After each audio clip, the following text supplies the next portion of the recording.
Assalamualaikum warahmatullahi wabarakatuh. Jumpa lagi dengan saya di acara jalan-jalan ya. Oke teman-teman semua, untuk sore hari ini saya akan memberikan sajian dan ulasan sebuah cerita ya.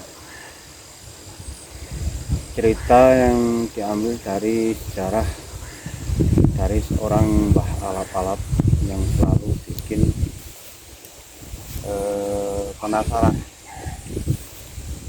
Banyak sekali masyarakat yang penasaran siapa Mbah Alap-alap itu, yang ternyata makamnya ada di sekitar sini teman-teman ya. Mbah Alap-alap juga seorang pejuang di era Belanda teman-teman, di era Belanda sampai era terbentuknya sebuah pemerintahan desa khususnya yang ada di Bojon Kidul. Nah teman-teman, untuk mengulas atau mengetahui cerita Mbah Alap-alap, alangkah baiknya kita langsung saja ke tempat beliau, ke makam beliau yang ada di sebelah sana ya teman-teman. Nanti sambil kita ziarah ke makamnya, kita sambil mengulas ceritanya, cerita yang beredar di kalangan masyarakat yang ada di sekitar sini ya teman-teman. Oke, kita lanjut.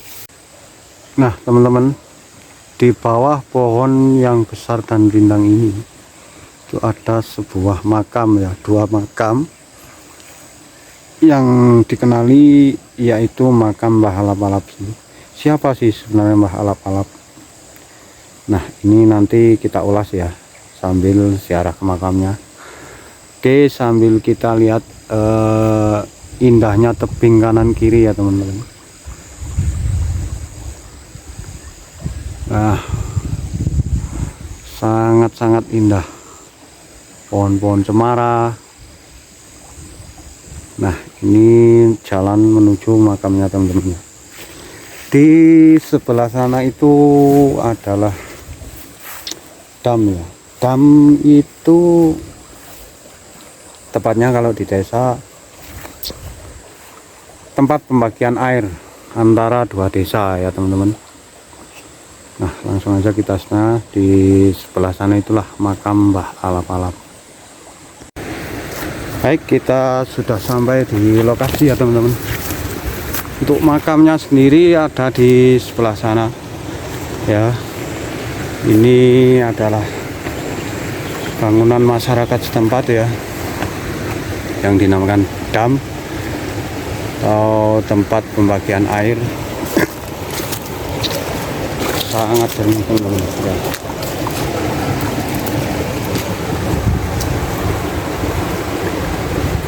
Nah ini air dari sumur pitu yang ada di atas sana teman-teman, yang saat ini sudah dikenal sebagai tempat wisata alam. Oke teman-teman, saya ada teman ya, kali ini saya membawa teman.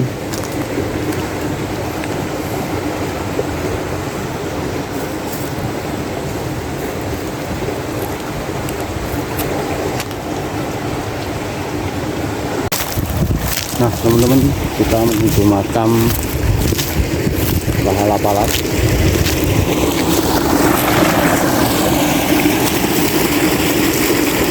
Ada pohon besar, ada buahnya teman-teman ya. Nah, ada juga macam tenger teman-teman ya. Pohon andong ini entah dapat hujannya, mungkin itu punden, semacam punden ya teman-teman.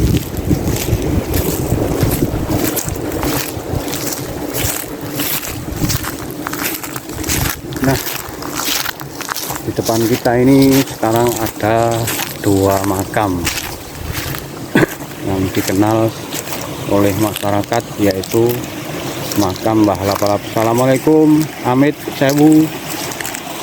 Nah, yang satu yang ini teman-teman.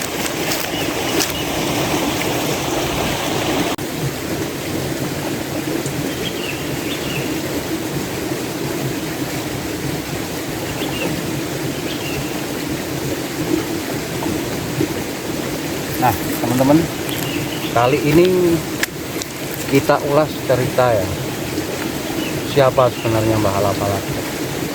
Mbah Lap-Lap ini sebetulnya bukan nama satu orang ya, tapi memang julukan dari dua pendekar yang dulu memperebutkan sebuah aliran air yang akan dibawa ke desa, seperti yang kita lihat di depan ini ya. Ini adalah makam dua orang, yang satu dari Madura, yang satu dari Sukomulyo. Kenapa kok disebut Mbah Lap-Lap dua orang ini? Ternyata menurut cerita teman-teman, dua orang ini adalah seorang tokoh atau seorang pendekar petarung yang hebat dulunya waktu memperjuangkan air ya, air yang akan dialirkan ke desa ya, yang kita lihat depan. Menurut cerita warga teman-teman, dua orang ini saling berebut, dua orang sakti ya, berebut air harus mengalir ke daerah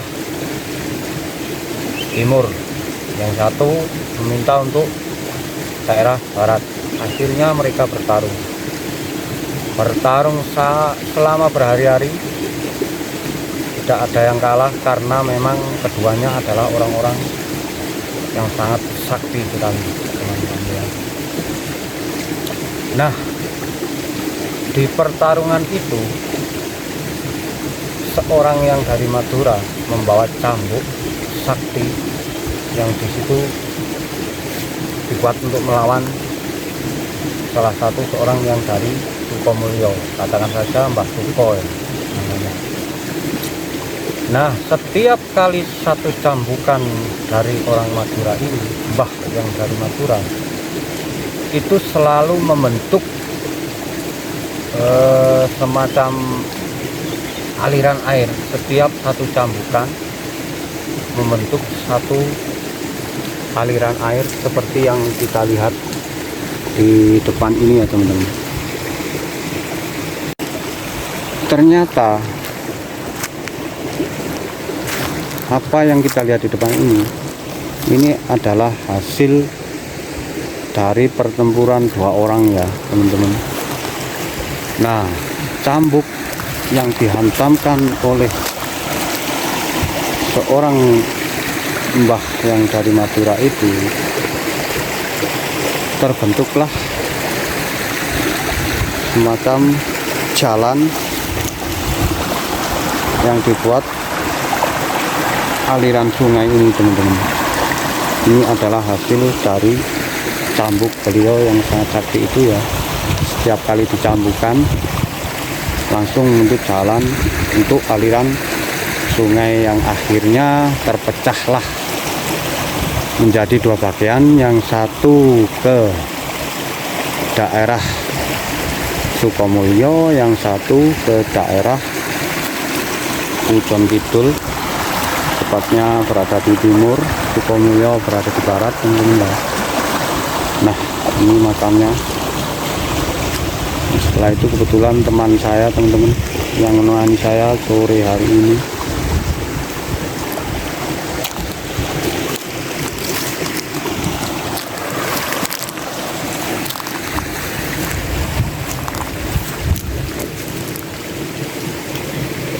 teman-teman, setelah bertarung sampai berhari-hari, akhirnya terjadilah adu kesaktian yang dimana akhirnya keduanya harus menghembuskan nafas terakhir, meninggal dunia, sampai akhirnya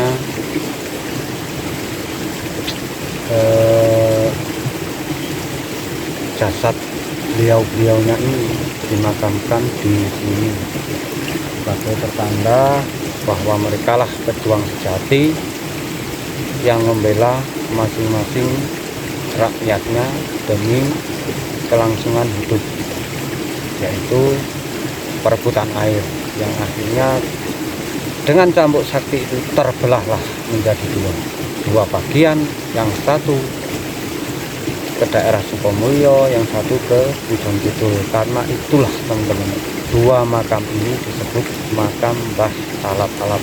Jadi bukan satu orang bernama Mbah Alap-Alap, bukan, tapi dua orang sakti inilah yang sampai sekarang dijuluki sebagai Mbah Alap-Alap.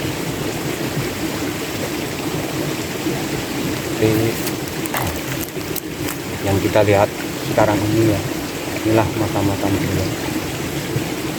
Semoga dengan perjuangan beliau selalu dikenang anak-anak itu yang ada di daerah Pujon, khususnya Sukomulyo dan Pujon Kidul, bahwa perjuangan mereka tidak pernah sia-sia, ternyata menghasilkan sesuatu yang bermanfaat buat masyarakat yang ada di sekitar.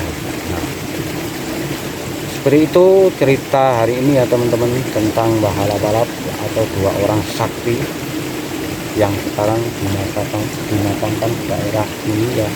Nah, untuk daerah ini sendiri masih di area Bukit Gunung Kawi ya, di bawah Bukit Gunung Kawi. Kalau dari teman-teman ada yang ingin tahu atau ada yang kesini, langsung aja lewat daerah Batu ke arah Pujon sampai sawah, langsung ambil jurusan wisata Sumber Pitu atau wisata alam Sumber Pitu. Nanti teman-teman bisa menemukan dua makam ya, yaitu makam Mbah Alap-Alap, yang satu dari Madura, yang satunya lagi dari Sukomulyo. Nah, seperti itu ya teman-teman cerita. Oke, semoga cerita saya hari ini atau ulasan saya hari ini bermanfaat buat teman-teman semua, dan saya minta maaf mungkin sudah lama sekali saya tidak upload video ya, cerita-cerita.